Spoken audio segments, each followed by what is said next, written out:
بیوقوف ہے، نہ پاگل ہے جس کو آپ پاگل سمجھتے ہیں. وہ بہت عقل بھی رکھتی ہے اور سمجھ بوجھ بھی رکھتی ہے، اور اس کو معلوم ہے کہ 4 سال وفاق میں اور 10 سال خیبر پختونخوا میں اسی شخص کی حکومت ہے، اور اسی شخص کے دور میں 35 روپے کا آٹا 120 روپے آٹے پہ پہنچا، اور 52 روپے کی چینی 150 روپے چینی پہ کلو چینی پہ پہنچی، اور وہ چینی عورتوں کے انگوٹھوں پہ نشان لگا کر شناختی کارڈ کے ذریعے 1 کلو چینی ملتی تھی. یہ وہی شخص ہے جو کہتا تھا کہ میں رات کو سویا ہوا تھا، صبح ٹی وی سے پتا چلا کہ ڈالر بڑھ گیا ہے. یہ وہی شخص ہے جس وقت اپوزیشن یہ کہتی تھی کہ مساک معیشت کرو، اور آئی ایم ایف کو جو ملک کی معیشت کو آئی ایم ایف کے حوالے کر رہے ہیں وہ نہ کریں، اور ایسا معاہدہ نہ کریں جس سے پاکستان کی عوام مہنگائی کے سمندر میں ڈوب جائے. یہ وہی شخص ہے جس نے 25,000 ارب کے قرضے پاکستان کے جو 75 سالہ تاریخ کے تھے، اور صرف 4 سال میں اس کو 45,000 ارب کے اوپر لے کر گیا. یہ وہی شخص ہے جو آج جیل بھرو تحریک کا نعرہ لگا رہا ہے، جس نے ساری اپوزیشن کو اور میڈیا کو نہ صرف جیلوں میں ڈالا بلکہ ہراسمنٹ کی، اور جو جیلوں کے اندر سزائے موت کی چکیوں میں ڈالا، اور ایک دفتر بنایا پرائم منسٹر ہاؤس میں جو ہر روز یہ اپڈیٹ دیتا تھا کہ آج کس نے کیا کھایا ہے، سردی میں کس کو کمبل دیا ہے، نماز کے لیے کس کو کرسی دی ہے کہ نہیں دی ہے. صرف اپڈیٹ. وہ جو ایسٹ میکنگ یونٹ تھا اس کی سربراہی میں جیلوں سے صرف یہ اپڈیٹ آتی تھی کہ آج کس اپوزیشن لیڈر یا سیاسی مخالفین کے خلاف جیل میں کیا سلوک ہوا ہے. اور اگر اپنی ہدایت کے اور ڈائریکشن کے مطابق ذرا بھی سلوک مختلف ہوتا تو پھر اگلے دن کا بندوبست کیا جاتا تھا. یہ وہی شخص ہے جس نے امریکہ جا کر اس پلیٹ فارم کو استعمال کیا اور یہ کہا تھا کہ میں جا کر نواز شریف کا اے سی بند کروں گا. وہ شخص ہے جس نے شہباز شریف نے یہ درخواست دی کہ میری کمر میں درد ہے تو مجھے نماز پڑھنے کے لیے کرسی دی جائے، تو اس دن جو کرسی موجود بھی تھی وہ بھی چھین لی. یہ وہ شخص ہے جو جیل بھرو تحریک کی باتیں کر رہا ہے. تو عمران خان صاحب، اگر اس ملک میں معیشت اور پاکستان کی عوام مشکل میں ہے تو اس کے ذمہ دار آپ ہیں، اور یہ پاکستان کی عوام جانتی ہے. 2016 میں آئی ایم ایف کو خدا حافظ کہہ دیا گیا تھا. پاکستان کا پہلا تاریخی پروگرام تھا جس کو وائنڈ اپ کر کے اس کو بائی بائی کر دیا تھا اور ملک کی معیشت کو استحکام دیا تھا. اور آج اگر بجلی، اور ہمیں معلوم ہے، ہمیں اس چیز کی تکلیف ہے کہ پاکستان کی عوام آج مشکل میں ہے، بجلی کے بل دینے کی مشکل میں ہے، گیس کے بل دینے کی مشکل میں، مہنگائی کی وجہ سے مشکل میں. لیکن یہ مشکل آئی ایم ایف کا وہ معاہدہ ہے جس کے اوپر عمران خان کے دستخط ہیں، اور اگر ہم اس معاہدے سے اختلاف کرتے ہیں یا اس کو نہیں مانتے تو ملک ڈیفالٹ کی طرف جاتا ہے، جس کی کوشش مارچ 2021 میں عمران خان نے کی جب ووٹ آف نو کانفیڈنس کامیاب ہو رہی تھی. اس وقت یہ خلاف ورزی آئی ایم ایف کے پروگرام کی اور ملک کی کریڈیبلٹی کو دفن کیا، جس کی وجہ سے آئی ایم ایف کے معاہدے پہ آج ہمیں عمل کرنا پڑ رہا ہے. یہ عمران خان کے دستخط شدہ معاہدہ ہے، اور آپ صرف نظر ہٹانے کے لیے، لوگوں کو ڈائیورٹ کرنے کے لیے اٹینشن، جو خیبر پختونخوا 10 سال آپ کی حکومت رہی اور دہشت گردی کا کوئی بھی انتظام نہیں کیا گیا. خیبر پختونخوا کی پولیس کو، خیبر پختونخوا میں رینجرز کو، خیبر پختونخوا کی عوام کو، اور خیبر پختونخوا میں افواج پاکستان کے ان سپاہیوں کو آپ کی نالائکی، آپ کی نااہلی اور آپ کی دہشت گردی کو فروغ دینے کی سوچ نے آج اس نہج پر کھڑے کر دیا ہے کہ آپ کیسے آتے ایپیکس کمیٹی میں. آپ کہتے ہیں ہماری کیسز شروع کیے ہوئے ہیں اس لیے ہم ایپیکس کمیٹی میں نہیں آتے. آپ اس لیے ایپیکس کمیٹی میں نہیں آتے، یہ عوام کو پتہ ہونا چاہیے کہ 471 ارب روپیہ جو دہشت گردی کی مد میں صوبے میں گیا، اس کی صوبے کے اندر دہشت گردی کے مقابلے کے لیے، اس کے انفراسٹرکچر کے لیے، اس کی کیپیسٹی بلڈنگ کے لیے، کاؤنٹر ٹیررزم ڈپارٹمنٹ CTD جس کو بولتے ہیں، کسی فورینزک لیب کے لیے، دہشت گردی یا پولیس کی کیپیسٹی بلڈنگ یا اس کے اکوپمنٹ کے لیے استعمال نہیں ہوا. تو اس کا جواب کیسے دیتے؟ 2016 سے 18، 18 سے 19، 19 سے 20، 20 سے 21، 7 ارب، 8 ارب، 9 ارب، 10 ارب، 11 ارب صوبے کو دیا گیا. 1% ڈویزبل پول NFC کے اندر صوبے کو دیا گیا فاٹا مرجر کے بعد کہ وہاں دہشت گردی کے خلاف جتنی نیشنل ایکشن پلان کے اندر اور نیشنل انٹرنل سیکیورٹی پالیسی کے اندر اور کاؤنٹر ٹیررزم کے اندر جو انفراسٹرکچر بنانا تھا جو باقی تمام صوبوں میں بنانا تھا، جس طرح پنجاب کے اندر شہباز شریف وزیر اعلیٰ پنجاب نے فورینزک لیب بنائی، CTDs بنائی، پولیس کی کیپیسٹی بلڈنگ کی، پولیس کے اندر کو جو اکوپمنٹس چاہیے تھے، جو رینجز کو چاہیے تھے، جو CTDs کی فورس کو چاہیے تھے، فورینزک لیب بنائی، وہ تمام چیزیں انفراسٹرکچر کی عدم موجودگی کی وجہ سے آج وہ صوبہ کمزور ہے تو دہشت گرد اس پر حملہ کرتے ہیں. اور اسی نالائکی نااہلی کی وجہ سے پورے ملک کے اندر جو دہشت گردی ختم کر دی گئی تھی، نواز شریف نے نیشنل ایکشن پلان جب یہ بار بیٹھا گالیاں دے رہا تھا، اس کو ٹیبل پر بلایا اور کہا کہ اس ملک کی خاطر، دہشت گردی کی جنگ کی خاطر آپ ہمارے ساتھ ٹیبل پہ بیٹھیں، اور 2018 میں اس دہشت گردی کے ناسور کو ختم کیا تھا. ایک ایپیکس کمیٹی کی میٹنگ نہیں کی اس شخص نے، ایک نیشنل ایکشن پلان کی میٹنگ نہیں کی اس شخص نے، اور جیل بھرو تحریک کی وہ ڈائیورٹ کرتے ہیں. جیل بھرو تحریک کون بات کر رہا ہے؟ جیل بھرو تحریک وہ بات کر رہا ہے جو پچھلے 4 مہینے سے ٹانگ میں پلستر لگا کے بختر بند زبان پارک کے اندر بند بیٹھا ہوا ہے. باہر عورتوں کو، بچوں کو سردی کے اندر ان کو ڈھال بنا کر اندر بیٹھا ہوا ہے ڈرپوک شخص. پہلے آپ عدالتوں میں جو کیسز ہیں نا، آپ کو کسی تحریک کی ضرورت نہیں عمران خان صاحب، کسی تحریک کی ضرورت نہیں. آپ کیسز میں، عدالتوں میں اپنے کیسز کا جواب دیں، جیلیں خود بھر جائیں گی الحمدللہ. جو آپ کے کرتوت ہیں، جو آپ کے اعمال ہیں، جو آپ کی کرپشن ہے، جو لوٹ مار تھی پچھلے 4 سال اور 10 سال خیبر پختونخوا میں، وہ جیلیں خود بھر جائیں گی. آپ کو کوئی تحریک کا انتظام نہیں کرنا پڑے گا. اور آپ کو پتہ ہے جیل بھرو تحریک کیا ہوتی ہے؟ جس میں قیادت سب سے پہلے گرفتاری دیتی ہے. قیادت اپنے گھر میں چھپ کر بیماری کا بہانہ لگا کر نہیں بیٹھی ہوتی اور کارکنوں کو کہتی ہے اور یہ میں پاکستان تحریک انصاف کے کارکنوں سے بھی بات کر رہی ہوں. یہ آپ کو ڈھال بنا رہا ہے شخص. یہ اپنی گندی سیاست، بدبودار سیاست اور 4 سال جو لوٹ مار کی ہے، اس کو بچانے کے لیے، اس کو چھپانے کے لیے نہ عدالتوں میں پیش ہوتا ہے اور نہ اپنے جوابات دیتا ہے، اور آپ کو کہتا ہے جیلوں میں جاؤ. اور وہ لوگ جو 2 دن جیل میں رہ کر جن کی آنکھیں بھر آتی ہیں، وہ جیل بھریں گے؟ میں آپ کو بتاتی ہوں کہ جیل بھرے تحریک کس کی کیپیسٹی ہوتی ہے.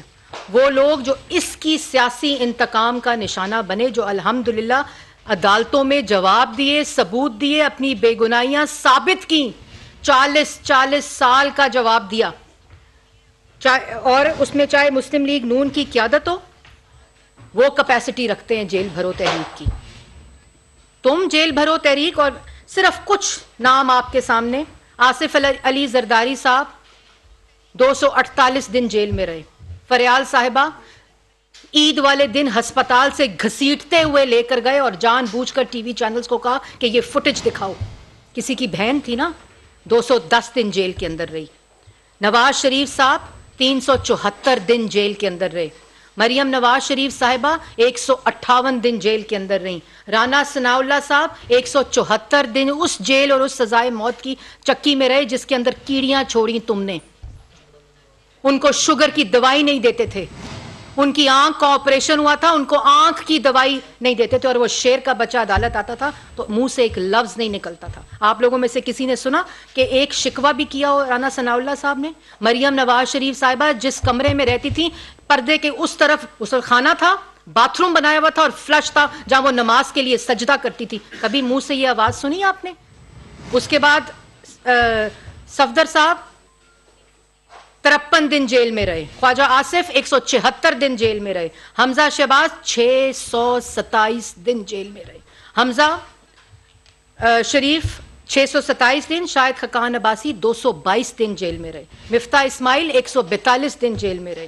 شہباز شریف جو اپوزیشن لیڈر تھا، جو تم جیل میں ڈالتے تھے، جھوٹے الزام لگاتے تھے، تمہیں پھر بھی اس ملک کی خاطر میں ساکے معیشت کے اوپر کہتا تھا آؤ بیٹھو، اور آج بھی تم گالی دیتے ہو تو وہ کہتا ہے دہشت گردی کے لیے آ کر بیٹھو.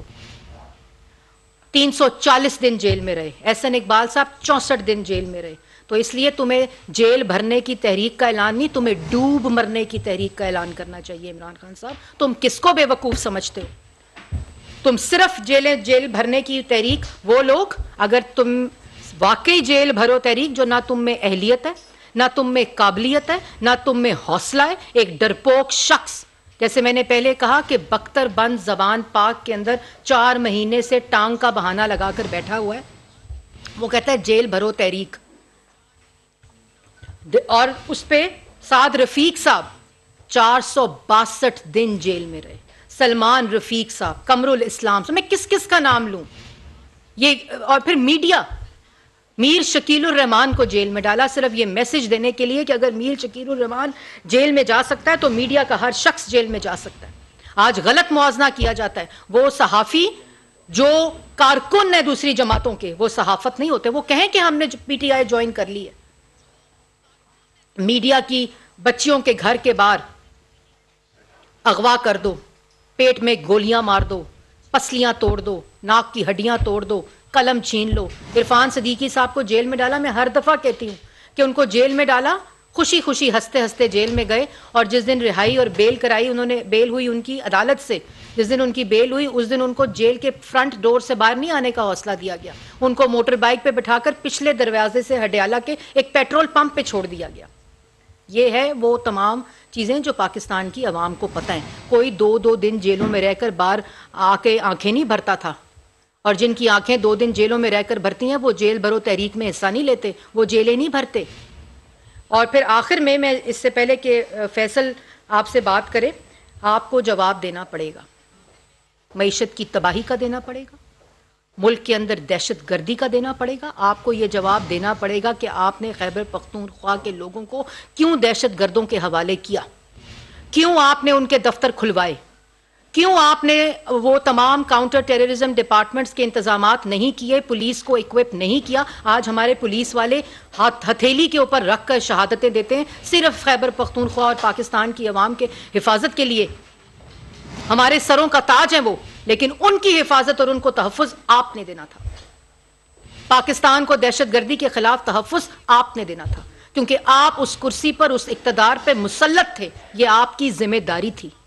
آج ہفتہ پہلے آپ کی حکومت ختم ہوئی ہے خیبر پختونخوا میں، اور سوال کا جواب پوچھتے ہو بے شرم آدمی دوسروں سے کہ دہشت گردی بڑھ رہی ہے، رجیم چینج کی بات کرتے ہو کہ ہمیں اس لیے دھمکایا جا رہا ہے، ہمیں اس لیے ڈرایا جا رہا ہے، ہمیں اس لیے خوف میں مبتلا کیا جا رہا ہے کہ ہم رجیم چینج کی بات کرتے ہیں۔ وہ رجیم چینج جو محسن نقوی نے کی تھی آپ کے مطابق، آپ نے کہا کہ محسن نقوی نے میری گورنمنٹ بدلی تھی، جو امریکہ سے شروع ہوئی، سائفر سے شروع ہوئی، جس کے خلاف کھیلنا تھا، اس کے بعد وہ پہنچی شہباز شریف پہ، اس کے بعد وہ پہنچی آرمی چیف باجوہ صاحب پہ، جن کو آپ نے بند کمرے میں ایکسٹینشنز دیں، اور آپ نے کہا یہ کہتے تھے این آر او دے دو، تو اس کو این آر او دے جو کہتا تھا این آر او دو، اس کو ایکسٹینشن دے رہے تھے۔ اس لیے 2 باتیں، معیشت کا جواب بھی دینا پڑے گا، اس مہنگائی کا جواب بھی دینا پڑے گا، ملک کے اندر جو بڑھتی ہوئی دہشت گردی ہے اس کا جواب بھی دینا پڑے گا، ملک کو آئی ایم ایف کے حوالے کرنے کا جواب بھی دینا پڑے گا۔ باقی میں ایک بات، آپ کہتے ہیں نا عدالت دیکھ رہی ہے، عدالتوں کی طرف عوام دیکھ رہی ہے، یہ بات ابھی عمران خان صاحب نے اپنی اسی تقریر میں کہی، تو بالکل عوام عدالتوں کی طرف ہی دیکھ رہی ہے جہاں آپ کو ایسے ریلیف مل رہا ہے، دا فاسٹسٹ ریلیف۔ اور اگر میں نے اس دن بھی کہا تھا اگر الیکشن کمیشن کو گالی دی جائے گی تو یہ کہیں رکے گا نہیں معاملہ، تو عدالتوں کی طرف عوام دیکھ رہی ہے، اور عدالتوں کو چاہیے کہ سب باتیں چھوڑ کے صرف 63(1) آرٹیکل آف دا کانسٹیٹیوشن جو کیا کہتا ہے، جو کہتا ہے a person shall be disqualified from being elected or chosen as and from being a member of Majlis Shura Parliament if he is of unsound mind and has been so declared by a competent court۔ تو یہ جو باتیں نا آج کل کر رہے ہیں عمران خان، یہ کوئی ذہنی باشعور شخص نہیں کر سکتا، جس کی ذہنی حالت ٹھیک ہو وہ ایسی باتیں نہیں کرتا جو یہ ٹی وی پہ بیٹھ کے کرتے ہیں۔ تو عدالتوں کی طرف دیکھ رہی ہے عوام کے 63(1) of the article of the constitution جو آپ کے سامنے میں نے ابھی پڑھا ہے، اس کے مطابق عمران خان صاحب fit for the being a member of the Majlis Shura parliament نہیں ہے۔ اس لیے یہ بڑکے مارنے سے بہتر ہے، یہ باتیں کرنے سے جیل بھرو تحریکیں، اگر جیل بھرو تحریک پہ آپ سیریس ہیں تو پہلے ان بچوں کو، عورتوں کو زمان پارک سے ہٹائیں، وہ راستے بند کریں جو آپ نے بند کیے ہیں تاکہ کوئی زمان پاک نہ آ سکے. عدالتوں میں جا کے اپنے کیسز کا جواب دیں, جیلیں خود بھر جائیں گی. اور سب سے امپورٹنٹ بات, جتنی بیلز اور بیفور اریسٹ بیلز کے لیے آپ نے اور آپ کے لوگوں نے اپلائی کیا ہوا ہے وہ سب سرنڈر کر دیں. آپ کہیں کل صبح کورٹس میں جا کر کہ ہم کوئی بیل نہیں کرائیں گے, ہم کسی قسم کی بیل بیفور اریسٹ بھی نہیں کرائیں گے, اور جتنی بیلیں اس وقت کورٹس میں ہم واپس لیتے ہیں, تو پھر پاکستان کی عوام آپ پہ یقین کرے گی. لیکن پاکستان کی عوام آپ پہ یقین اس لیے نہیں کر سکتی کیونکہ وہ آج تک 90 دن میں کرپشن ختم کرنے کا, 1 کروڑ نوکری, 50 لاکھ گھر اور ملک کے اندر سے جو مہنگائی ہے اس کو کم کرنے کا انتظار کر رہے ہیں. آپ کا بہت شکریہ. بسم اللہ الرحمن الرحیم. کل ایک ایپیکس کمیٹی کی میٹنگ پشاور میں ہوئی جس میں وزیر اعظم صاحب نے, میاں شہباز شریف صاحب نے اس کو چیئر کیا, جس میں تمام سیکورٹی فورسز کے ادارے, سیاسی جماعتیں جو پارلیمنٹ میں ہیں یا پارلیمنٹ سے باہر ہیں, تمام سیاسی جماعتیں جو کہ قوم اور پاکستان میں میٹر کرتی ہیں, سب کو دعوت تھی. ساری جماعتیں آئیں. ہمیں اس پہ بھی خوشی ہوئی کہ جو شخص یہ بھی کہتا ہے کہ ہم اے پی سی میں نہیں آئیں گے یا نام کوئی ایسے دیے ہیں, کل ان کی جماعت کے وزیر اعظم آزاد کشمیر نے اور وزیر اعلیٰ گلگت بلتستان نے بھی اس میں شرکت کی. اچھی بات ہے, خوشائند بات ہے سیاسیوں کے لیے. وہ نہ بھی کرتے ہیں اور ہاں بھی کرتے ہیں. نہ کرتے کہ نہیں آئیں گے اور مطلب ہے کہ وہاں پر آ بھی جاتے ہیں, تو اچھی بات ہے, ہم اس پہ طنز نہیں کریں گے.